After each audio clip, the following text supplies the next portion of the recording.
साथ हैं विक्रम नेगी। सलाम मुफ्ती साहब। इस्लाम जी भाई विक्रम।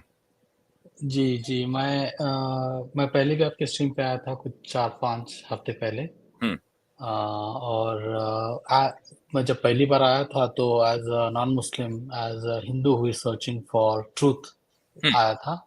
लेकिन आज मैं एज अ मुस्लिम आया हूँ। माशाल्लाह माशाल्लाह माशाल्लाह। माशाल्लाह। आप वो आपका वो म्यूजिक वाला सवाल था ना? जी जी जी, मैं आर्ट डीलर हाँ हूँ, जो आप ही ने मुझे बताया था उसके बारे में। बहुत जबरदस्त, जी जी बहुत जी बहुत मुबारक हो, अल्लाह ताला कबूल करे जी माशाल्लाह। जी जी जी, शुक्रिया बहुत बहुत। माशाल्लाह। आई थिंक तकरीबन 2 साल से मैं इसके बारे में सोच रहा था, लेकिन आपके प्लेटफॉर्म पे आने के बाद शायद अल्लाह ने दुआ कबूल कर ली। तो माशाल्लाह तो बहुत अच्छा बहुत अच्छा। जी जबरदस्त। जी जी जी, मेरा कोई सवाल नहीं है एज सच, लेकिन हम्म मैं एक अमेजिंग एक्सपीरियंस जो मेरे साथ हुआ वो जी उसके बारे में शेयर करना चाहता हूँ। प्लीज। जैसे मैंने आपको बताया था पहली बार, मैं एक आर्ट अप्राइजर हूँ। पुराने पेंटिंग्स को साइंटिफिकली स्टडी करना, उन पे फोरेंसिक एनालिसिस करना, हम्म वो पेंटिंग फेक है ओरिजिनल है, किस दौर की है, ये सब बताना मेरा मेरा प्रोफेशन है। अभी मैं रिसेंटली एक इंसिडेंट पढ़ रहा था प्रॉफिट मोजेस के बारे में कि फिरौन ने अपने सारे मैजिशियंस को बुलाया और हम्म मैजिक दिखाने के लिए कहा प्रॉफिट मोजेस के सामने। और जब प्रॉफिट मोजेस ने अपना वो स्टिक जो डाला, वो हम्म सारा स्नेक्स को निगल गया स्टिक्स।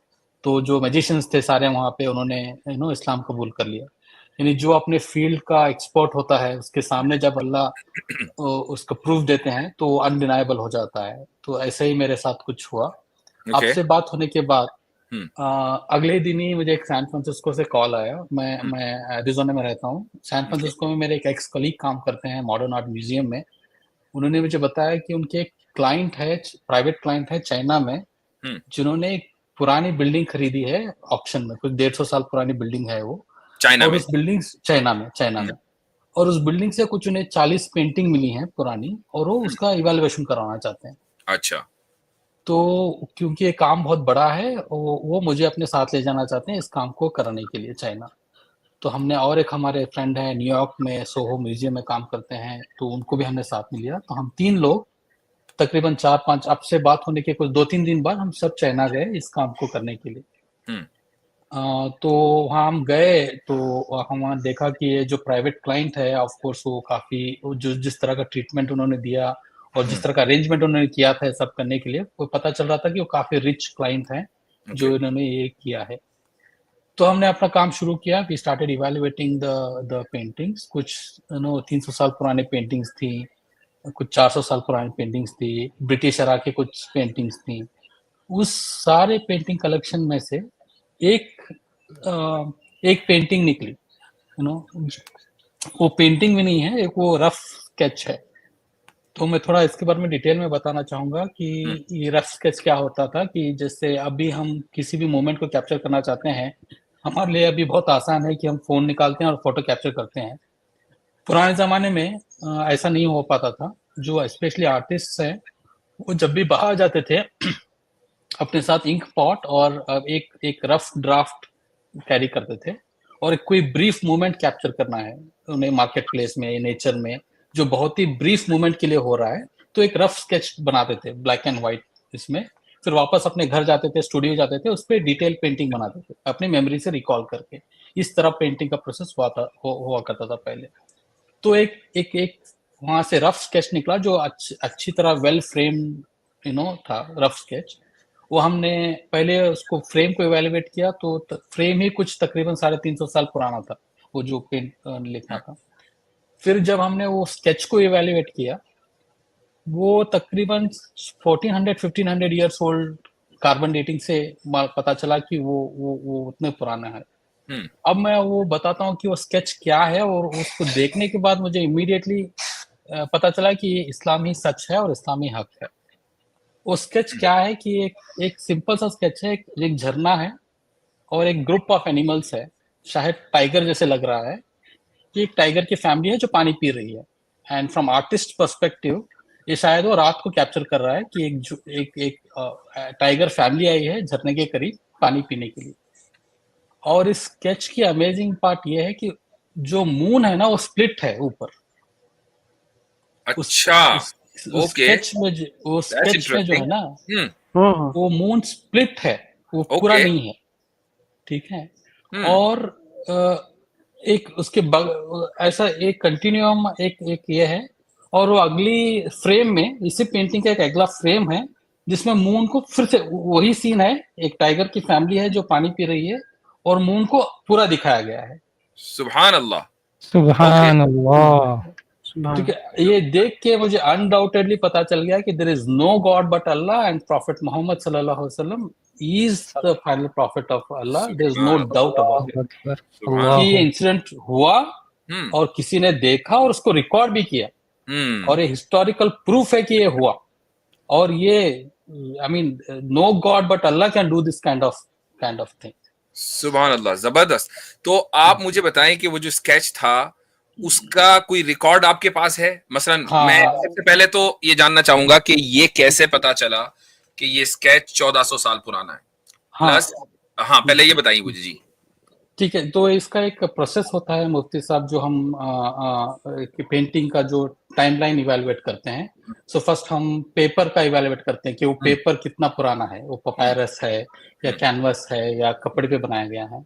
फिर हम इंक का इवेलुएशन करते हैं, जो इंक से वो बनाया गया है उसका केमिकल कंपोजिशन क्या है, वो केमिकल कंपोजिशन कब इन्वेंट किया गया था या कब यूज हुआ करता था, उस पे ये करते हैं। फिर फाइनली हम उसको माइक्रोस्कोपिक कार्बन डेटिंग पे डालते हैं, तब वो एक अप्रोक्सीमेट डेट मिलती है हमें। उसमें एग्जैक्ट नहीं पता चलता, 50-60 ईयर्स 100 ईयर्स का अप एंड डाउन होता है, but you know at least will come to know कि इस जमाने की है। फिर वो उसका हिस्टोरिकल रिकॉर्ड कहीं पे मेंशन किया गया हो कि यू नो कहीं पे किसी ट्रैवलर ने मेंशन किया है या किसी आर्ट हिस्टोरियन ने इसको मेंशन किया है कि ऐसी एक पेंटिंग एग्जिस्ट करती थी, तो उसको हम सारा रेफरेंस लेके इसका एक डेट पता करते हैं। ओके, तो उस स्केच के ऊपर, अच्छा वो पेपर के ऊपर था या वो खाल के ऊपर? वो एक उसको एक क्या बोलते हैं उसको, पपायरस जिसको बोलते हैं, लेदर और प्लांट के टेक्सचर से मिलके एक काइंड ऑफ पेपर बनता था उस जमाने में, ओल्ड, जिसपे ओल्ड पेंटिंग बनाया करते थे। वो कैनवस, अभी जैसा कपड़े का कैनवस मिलता है, कैनवस नहीं था वो एक काइंड ऑफ लेदर और प्लांट का जो रबर मिक्स मिलता है ना, उसको मिक्स करके एक ये बनाया करते थे। ओके, तो आपने फोरेंसिक उस पे इन्वेस्टिगेशन किया, आपको पता चला कि 1400 साल पुराना है, उसके ऊपर जो स्केच है, अब ये स्केच इंक से है, तो उस इंक का जो आपने जो इन्वेस्टिगेट किया, वो इंक कितनी पुरानी है? ये भी तो हो सकता है ना कि वो जो मटेरियल है वो पुराना हो लेकिन इंक नहीं हो। जी जी जी जी, तो हमने वो इंक का भी हमने इवैल्यूएशन किया। तो इंक जो है वो दो टाइप की इंक यूज करते थे आर्टिस्ट उस टाइम पे, एक जो अपने नॉर्मल कलरफुल पेंटिंग बनाने के लिए और एक ऐसा रफ स्केच बनाने के लिए। तो रफ स्केच बनाने के लिए जो यूज करते थे वो कोल का जो कोयला होता है उसका पाउडर और एग व्हाइट मिक्स करके एक एक एक एक मिक्सचर तैयार किया जाता था जो रफ स्केच बनाने के लिए यूज किया करते थे। तो वो एग्जैक्ट मिक्सचर के कंपोनेंट्स हमें उसमें मिले, coal powder and egg white egg. और ये कितने 100 साल पहले इस्तेमाल किया जाता था? तकरीबन एक काफी I mean even renaissance time से, यानी जो उस टाइम से लेके तकरीबन 1700-1800 साल तक ये यूज किया गया, जब तक ऑयल पेंटिंग इन्वेंट नहीं हुई तब तक ये रफ स्केच बनाने के लिए तब तक यही टेक्निक यूज किया जाता था। यानी जिस दौर में मून स्प्लिट का मिरेकल हुआ उस दौर में चाइना में ये सब्सटेंस इंक के तौर पर इस्तेमाल होता था। आर्टिस्ट यूज करते थे रफ ड्राफ्ट बनाने के लिए, यूज करते थे रफ ड्राफ्ट बनाने के लिए। ओके, लिखने के लिए नहीं यूज करते थे लेकिन आर्टिस्ट यूज करते थे। ठीक है, ग्रेट। अच्छा, तो अब जब आपने ये इवेल्युएट कर लिया और ये पता चला आपके पास दो स्केच हैं, एक में मून स्प्लिट है, दूसरे में मून स्प्लिट नहीं है, तो अच्छा ये जो स्केच है यकीनन अब इट वर्थ मिलियंस, ठीक है? ये कोई 500,000 डॉलर का मामला नहीं है, अब ये मिलियन डॉलर की उसकी वैल्यू है। जी जी, तो ठीक है, उसको जिस बंदे ने ऑक्शन में बिल्डिंग खरीदी उसका जैकपॉट लग गया। जी जी जी जी। आप मुझे बताएं कि उसका कोई फोटो या किसी तरह का आपके पास है या नहीं? नहीं, हमारा एक लीगल बॉन्डिंग होता है कि that we can not capture any kind of pictures.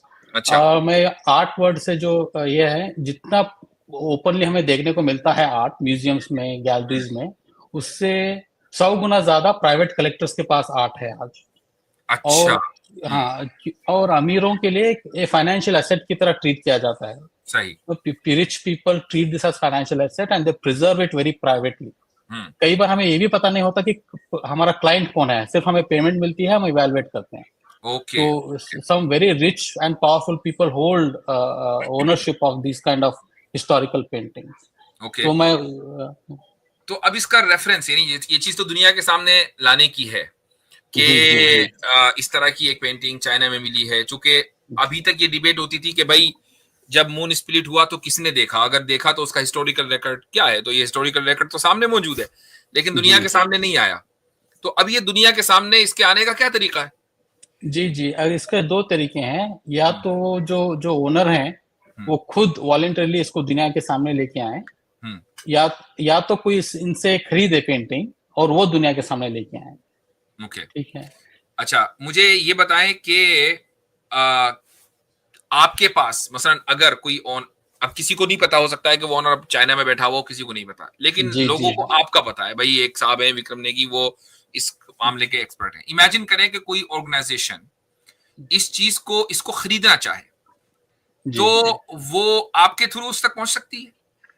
जी, जो मेरे और एक जो मेन जो कांटेक्ट हैं जो सैन फ्रांसिस्को में है, उनके थ्रू इन तक पहुंच सकती है।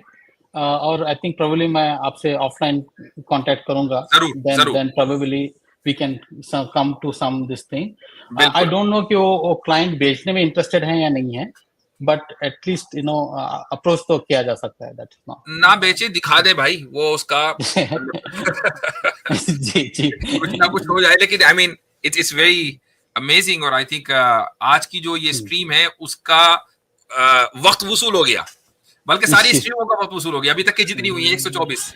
तो आपने बहुत जबरदस्त मुझे ये हमें पूरी उम्मत मुस्लिमा को ये खुशखबरी सुनाई है, और अल्लाह ताला ने आपको इस चीज के जरिए इस्लाम की हिदायत दी। और आपने जो एनालॉजी दी है कि जिस तरह जादूगरों को हजरत मूसा का मौजिजा देखकर यकीन हो गया था कि उनके पास जादू और हजरत मूसा के पास मौजिजा है, और फौरी तौर पर उन्होंने इस्लाम कबूल कर लिया था, कुछ इस तरह की बात आपके साथ पेश आई। ये सिर्फ और सिर्फ अल्लाह ताला का फजल है, उस पर आपको भी शुक्रगुजार होना चाहिए, और हम सब शुक्रगुजार हैं कि आपके थ्रू ये जो इतनी जबरदस्त रिवीलिंग हुई है पूरी उम्मत के सामने।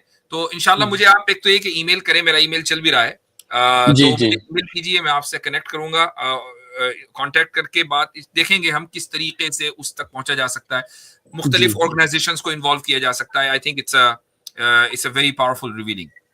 जी, बस मुझे यही बताना था, और मैं अभी सीख रहा हूँ, आप मेरे लिए दुआ करें। थोड़े मेरे फैमिली वाले अपसेट हैं कि मैंने इस्लाम कबूल कर लिया, आप उनके लिए दुआ करें। अल्लाह ताला सबको हिदायत दे, आपकी फैमिली के हर फर्द को हिदायत दे। ये चीज, ये चैलेंजेस तो आते हैं, ये तो आने ही है। जी हाँ। अब आप जो एनालॉजी आपने पेश की है उसमें आपने ये भी पढ़ा होगा कि जब उन जादूगरों ने इस्लाम कबूल कर लिया था तो उनके साथ क्या हुआ था। जी मुफ्ती साहब, पता है मुझे। जी हाँ, चलें, ठीक है, बहुत जबरदस्त। ये ईमेल सामने है विक्रम भाई, ये ईमेल मुफ्ती साहब का सामने है, आप इसी नाम से मुफ्ती साहब को ईमेल कर दीजिएगा, स्क्रीन पे देख रहे होंगे आप। ठीक है, मेरे ख्याल से म्यूट पर है, तो चले, चाहिए इंशाल्लाह। जी मैं कांटेक्ट करता हूँ सर आपसे। शुक्रिया, बहुत बहुत शुक्रिया। जज़ाकुमुल्लाह खैरन।